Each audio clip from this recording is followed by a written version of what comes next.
Welcome back, dear listeners, to another episode of Pleasure Principles, the podcast where we explore what it truly means to feel, to connect, to desire, to live authentically in a world that often confuses stimulation for intimacy.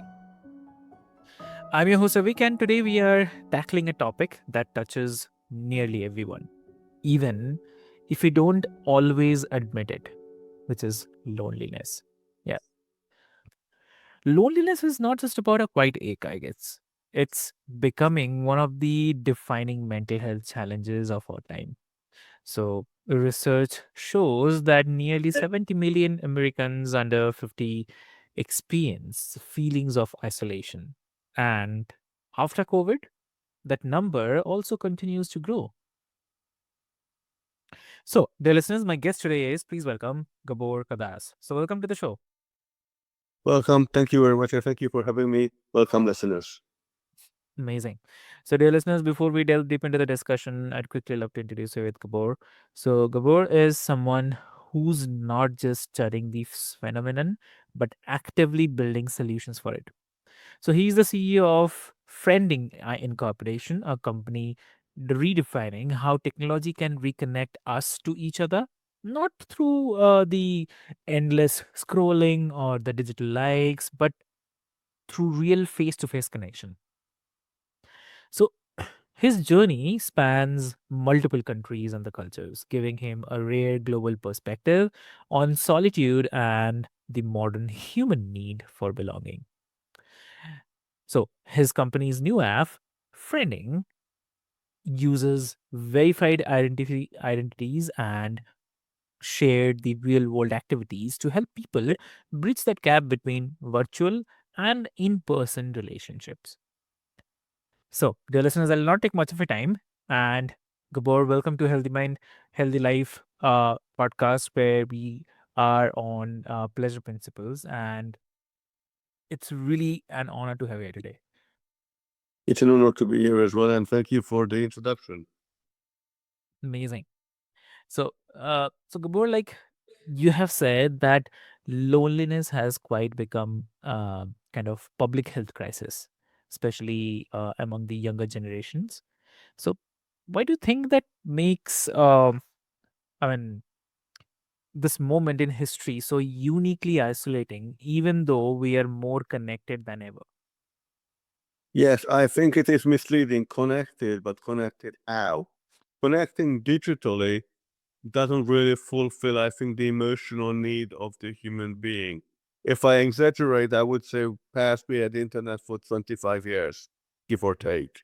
But the human species are obviously, much older than that. And since the cave age, they were in groups and Mhm. they needed companionship, real companionship. Okay, in the cave age, they didn't have internet. But what I'm saying is that Mm, clicking and scrolling and chatting does not fulfill your basic needs, your basic desire to be with other human beings.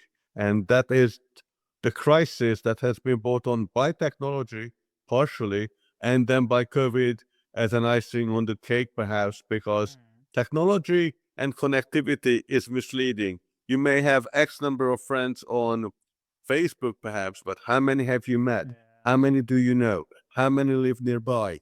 So basically, all these questions are meaningless until you actually meet the person in real life. And that's what friending is aiming to do. Mm. That is amazing. And how did your own experience, like living across continents, shape your understanding of what loneliness really feels like? Yes, I am 61-year-old. I'm currently in North Carolina. Until last year, I was in California, but I grew up in the UK. However, I was born in Hungary, which is a small country in Central Europe.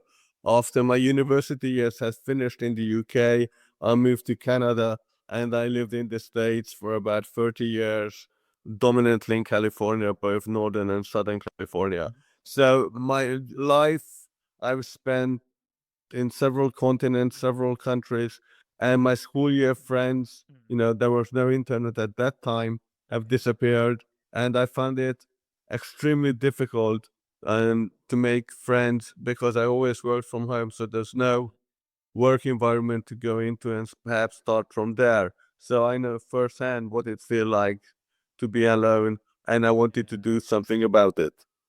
Mm, got it. Yeah. So like it's really powerful because the idea that we are digitally surrounded yet emotionally starving for the connection. So that is very true. Yep. And like there's also a difference between being alone and feeling lonely. So how do you distinguish solitude, which can be healing, from isolation and which can be harmful? Yes. So I got involved with friending because I have a friend who Mhm. started the friending app 5 years ago. And as I run a software company, I have the resources to develop the app. It wasn't my initial idea, but my CTO or my current CTO, Jolt, he's the CTO of friending. It was his idea. He started it 5 years ago. And when we started chatting and he brought this up to me, I thought it is a wonderful idea to be able to give something back to society. And there's a fine line, I think, between being alone and being lonely and solitude. It's a lot to do with your mental well-being, I think. If you don't take it quote unquote personally that you're and realize that the situation is such and there are 60 million people who are also in the same situation, I think then you can distinguish between loneliness and being alone, by keeping busy, by trying to find friends, by trying to motivate yourself to be with other people, be outside of the internet, so to say, and meet people in real life. Because if you don't do that, I think loneliness is followed by depression, and depression, according to research, can also have various physical ailments attached to it, from blood sugar levels, etc. Amazes me is to see that your mental psyche has a huge Yeah. bearing on your physical and your body functions. Ah, true, true. Understood. So, amazing. And like, do you think that the society still stigmatizes being alone, especially for men or the high achievers? It's an interesting how you phrase stigmatizing, because Huh? I would say that the problem is that society doesn't acknowledge that there are so many people alone as an illness, and is swept under the carpet without really being paid attention to by society. And it's a huge, huge problem. And, maybe it is not something that's apparent when they look at you, but inside it is eating you up. And you have to find a solution. Otherwise, it is really going to cost not just you but society, because society also suffers.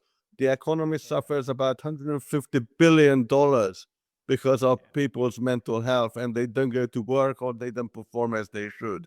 So I don't think stigmatizing is the right word. Ignorance, I think, is a better word to describe this issue. Got it. Got it. Yeah. So amazing. I mean, I really love that because reframing solitude as strength rather than shame. So, definitely, definitely the one. Yep. And like technology is double edge. Like you have built a tech company to solve a problem that technology helped create. But how do you design something like friending to encourage real human interaction instead of kind of endless digital distractions? So what do you say on this? Yes. What the Mhm.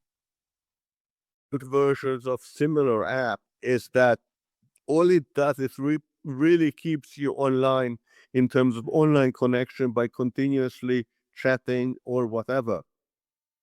In Friending, which by the way can be downloaded either from the App Store or from friending.com, this is done completely differently. What actually happens is that you're limited to a maximum of 10 chat exchanges to decide if I want to meet with this person in real life or not. should one of you decide to meet, then what happens is one of you sends what is called a friend request. A friend Okay. request is valid for 30 days. That gives you 30 days to meet with your potential friend. If you do not meet in 30 days, it's not the end of the world because Mm-hmm. the friend request can be reinitiated. So you'll have another 30 days to meet. Mm. So let's say you ended up meeting, perhaps you were looking for a tennis partner and you met in a coffee shop initially Yeah. to discuss each other's game. Mm-hmm. And then what happens is your phones have to be next to each other Mm-hmm. to validate the fact that you have met. So you're not going to become friends until you have met, and we know you have met because your phones are next to each other. So you cannot keep on messaging or texting or whatever because it is designed for you to meet the person in real life. Okay. So, just to clarify, I mean, when they before they meet, they will be kind of strangers only. I mean, they're not aware like with whom they'll be meeting or something. They can chat to acquaint themselves with each other. Mm-hmm. And of course, if they have exchanged phone numbers, there's no reason why they couldn't continue this conversation Okay. over the phone or whatever. But our encouragement, and that is why we limit the friending apps chat ability, is to meet the person in real life to see if this is somebody I would like to play tennis with or whatever. Mm-hmm. Okay. So, so tell us about like your are you in cards? I mean, how do you make connection more natural and less performative? Yes. In friending, we have what we call "Are you in cards?" Are you in cards meaning are you into the same activity as I am? So you would select various activities, and basically that together with your location where you are generates Mm-hmm. a list of people in your neighborhood. Currently, it is limited to about 50 miles because we think people will not go to meet somebody more than 50 miles away on a regular basis. And I think key to a relationship, a friending relationship, is to meet regularly. So we've limited this distance currently for 50 miles. However, we are looking for feedback, and the easiest way to reach us is podcast@friending.com. So if you think perhaps 50 miles is too much, or too little, please let us know. So basically, the procedure is that you register on Friending. Once the final version of the app is launched towards the end of the year, then what will happen is that you get verified, and that means that we need your ID and a selfie, or I should clarify, it's not us who is doing the verification. It's a third-party app called Persona who do this on a daily basis for numerous people. So that is their core business. And once you have verified us, that means that there are no fake profiles on the app. Therefore, you're not going to get frustrated perhaps that the person you've been chatting with is not who he or she says he is, or perhaps it's not doesn't even exist. Perhaps it's a bot. So all these unexpected surprises will not happen in friending. Initially, all this is free, but in sometimes in Q1 we will introduce a fee of $5 per month or $50 a year. At the moment, there are few users on the app because it's beta get updated every couple of weeks. So please keep that in mind as well and spread the word that hey, if you're looking Yeah, for a friend, this is the app to use. got it. Got it. Exactly. So, okay. I mean, that's such a refreshing concept, I'd say. Also, like, the US Surgeon General recently called the loneliness a public health epidemic. So, linking it to the higher rates of anxiety, the depression, and also you can say even early mortality as well. So what are some of the ways that the chronic loneliness affects our minds and the bodies? So what do you say? It's surprising because it will lead to depression because you would blame yourself that not being able to find somebody. Mm, Perhaps it's my fault, and it's totally not your fault. There are 60 million people in the U.S. who say they're alone, which in my mind means there are considerably more than 60 million in actual fact. People are ashamed perhaps to admit it or doesn't realize that, hey, I am alone, just thinks life sucks and that's the way it should be. So it has a huge effect from your psyche to your physical body. In extreme cases, you may even commit suicide.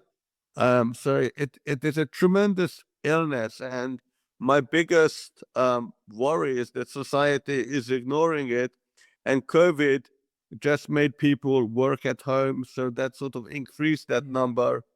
And people who used to go into work don't have a social environment to go into, even though it was called work. At least you met people. So all this is a huge, huge problem. And my problem is that people are ignoring it, and mm. there are huge consequences to this, and nobody wants to realize this or take notice of it. Exactly. Exactly. So, understood.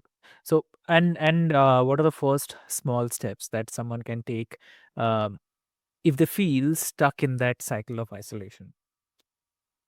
I think to break this cycle Mm, is first of all understand and accept it is not your fault. It is how society functions respect, yeah. because people don't realize that Mm, you're not a small person by sitting in front of a screen all day. You need to meet other people. And once you realize that, hey, I can do this, mm, I can go on the app, find people in my neighborhood with the same interests, go and get up and meet that person. And I have to say, it is very safe because, as we said, we verify each people using the third party app Persona. Furthermore, let's say you meet for the first time in a coffee shop and you feel uncomfortable. Perhaps you're uncomfortable because you're not used to meeting people or whatever. But if you feel mm, uncomfortable and especially unsafe, then all you need to do is tap on the screen 3 times on the phone device that you're using, and the mm, default value once that happens is that the police are actually notified, and we know where you are because of your phone, so the police will be aware where you are. Secondly, if you don't want that, at the time of setup, you can actually set that up so that a friend is notified, and thirdly, you can also set it up so that anybody with a friending app who happens to be nearby is notified. So we feel that safety is extremely important, and we emphasize that it has to be a safe, face to face, person to person meeting, and that's what we're aiming to achieve. got it. Got it. So, I mean, if you could leave our listeners with one practical challenge to reconnect with themselves or others, what would it be? Basically, don't be afraid to go out to the real world, and be nice to other people. One thing that we'll also do on the app once we launch the final version is we'll be actually selling coffee to start with, and then later on other merchandise. But what's special about our coffee is that there's a special QR code on each packaging, and that QR code is a message perhaps your tennis partner, or perhaps just to say basically it could be a text message, a piece of music, or even a video message. And once the recipient received that coffee, use the friending app to read the QR code and receive your message. So I think it is a really great way to say thank you and to send messages to people as well. Exactly. Got it. Hmm. Amazing. And if someone wants to connect with you, what will be the great medium to connect? The best way is if they send email to podcast@friending.com. You can also find a connection email on friending.com, and you can download the app from the App Store or from the friending.com website. So we are very open, very reachable, and please send us messages. Say what you like, what you don't like, what things we should change, etc. As we are looking for feedback because it's in beta at the moment, and it is you, the listeners, who can turn this product into a final product the way it should be, the way you would like to use it. Amazing, amazing. So, Gabor, thank you so much for this timely and heartfelt conversation. And I would say you have reminded us that the loneliness isn't a flaw, it's a kind of signal, a callback to community, to shared experience, and to being human together. So, for everyone who's listening, if you have been feeling disconnected, then know this, that being alone doesn't mean that you have to be lonely. The first step towards belonging is reaching out. So, even if it's just for the coffee, a walk, or a shared moment of presence, right? So, to learn more about Gabor and the work he's doing through Friending Incorporation, please visit the link in the show notes. And with this hope, this is your host Avik, and this is Pleasure Principles, reminding you that the true intimacy starts not with another person, but with the courage to show up as yourself. So until next time, stay open, stay curious, and keep choosing connection over comfort. So thank you so much. Thank you for having me. Bye, everybody.